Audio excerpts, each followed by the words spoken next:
Okay, class, welcome to chapter 20. In this chapter, we're going to take a look at chemical bonds. The chapter is divided into 3 sections. The first section is stability in bonding. Section 2 looks at types of bonds. And section 3, probably the most important for you, is writing formulas and naming compounds. In section 1, we describe what a compound Welcome is. to section 2. Some of the matter around you is 20. in the form of uncombined elements such as we copper, look at the types sulfur, of bonds, and oxygen. It begins Like many with other gain sets of or elements, loss of these electrons. 3 elements unite chemically. Atoms lose form or a gain compound to meet a when the standard conditions are right. energy level, and as you learned in section 1, The green coating on the stability is Statue of achieved Liberty and in some old most pennies elements is a result when of they this reach chemical 8 change. electrons in And their I outermost told you in energy class about the story that a couple years ago a group of people got together to try and restore the Statue of Liberty to its original copper color, but they realized that the green patina, the color on the Statue of Liberty, is actually protecting it, and they stopped their program and went back and let it return to its natural green color. But this is a compound that forms from the combination of copper and sulfur, a copper sulfate.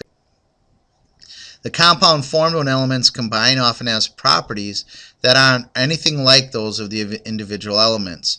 Sodium chloride, for example, is a compound made from the elements sodium and chlorine. Sodium, a silver soft metal, and chlorine, a greenish poisonous gas.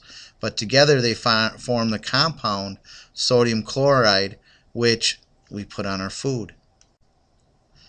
A chemical formula tells what elements a compound contains and the exact number of the atoms of the element in a unit of that compound. The compound that you're probably most familiar with is water, H2O. Formula contains a symbol H for the element hydrogen and O for the element oxygen. Notice the subscript number 2 written after the H for hydrogen. And rule number 1 of writing chemical equations is never mess with the subscripts. That number doesn't change. We manipulate the coefficients, as we'll see in section 3. A subscript written after a symbol tells how many atoms of that element are in a unit of the compound. For example, a familiar name for a compound silicon dioxide is sand. The chemical formula is SiO2.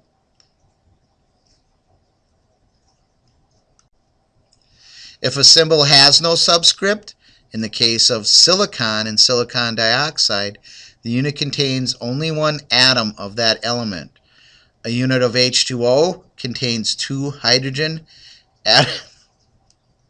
A unit of H2O contains 2 hydrogen atoms and 1 oxygen atom. Atomic stability. The electric forces between oppositely charged electrons and protons hold atoms and molecules together, and thus are the forces that cause compounds to form. Atoms of noble gases are unusually stable. Compounds of these atoms rarely form because they are almost always less stable than the original atoms. The noble gases have 8 electrons in their outer valence shell, so they don't need electrons. They don't need to bond with other elements.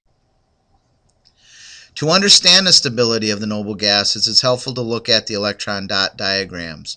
On the right are examples of electron dot diagrams. Electron dot diagrams show only the electrons in the outer energy level of an atom. And again, an example, helium has 2 valence electrons in its outermost shell, and it only has 1 shell. But when we look at krypton, neon, xenon, argon, or radon, they have 8 electrons in their outermost shell and are stable. The noble gases are stable because they each have a complete outer energy level. Notice that 8 dots surround krypton, neon, xenon, argon, and radon, and 2 dots surround helium. Energy level and other elements. Hydrogen contains 1 electron in its lone energy level. It only has 1 energy level. A dot diagram for hydrogen has a single dot next to its symbol. This means that hydrogen's outer energy level is not full. That's why it's so reactive. It wants to give up that electron. It's more stable when it's part of a compound. In contrast, helium's outer energy level contains 2 electrons. Helium already has a full outer energy level by itself and is chemically stable. It only has 1 energy level. Helium rarely forms compounds, but by itself, the element is a commonly used gas. When you look at the elements in groups 13 through 17, you see that each of them falls short of having a stable energy level. That means that they don't have 8 electrons in the outer energy level. Each group contains too few electrons for a stable level of 8 electrons, as is illustrated in group 18 that has 8 electrons in its outermost energy level. Why does hydrogen or any other element trying to become stable gain or lose its outer electrons? They do this by combining with other atoms that also have partially complete outer energy levels. As a result, each achieves stability. Either by gaining or losing or sharing these electrons, they become stable. This illustration shows electron dot diagrams for sodium and chlorine. When they combine, sodium loses 1 electron and chlorine gains 1 electron. You can see from the electron dot diagram that chlorine now has a stable outer energy level. Sodium had only 1 electron in its outer energy level, which it lost to combine with chlorine and sodium chlorine. Look back to the next outermost energy level of sodium. This is now the new outer energy level, and it is stable with 8 electrons. It does this by giving its 1 outer energy level electron to chlorine. Thus, the inner level becomes stable. When atoms gain, lose, or share electrons, an attraction forms between the atoms, pulling them together to form a compound. This attraction is called a chemical bond. A chemical bond is a force that holds atoms together in a compound.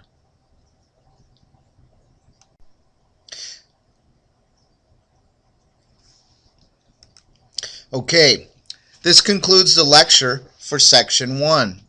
As I stated in class the other day, your homework from now on will be to review the lecture notes that I provided. If I assign section 1 lecture, you've just completed.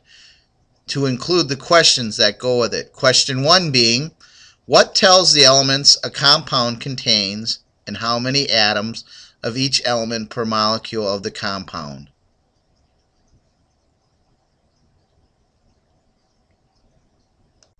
The answer is, a chemical formula is a form of chemical shorthand that tells what elements and how many atoms of each are in one molecule of a compound.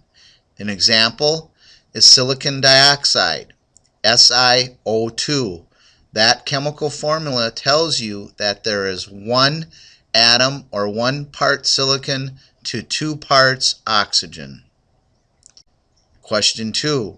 The number of blank in each group's outer energy level increases across the periodic table.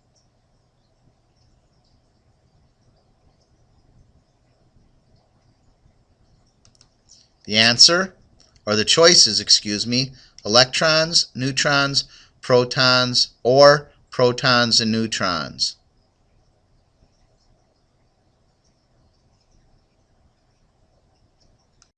The answer is A. Protons and neutrons are located in the nucleus of the atom. Electrons are what determines the valence number or the electricity of a particular element. Question 3. What is the force that holds atoms together in compounds? The answer? The force that holds atoms together in compounds is a chemical bond. And as I stated, this concludes the lecture notes for Section 1 of Chapter 20.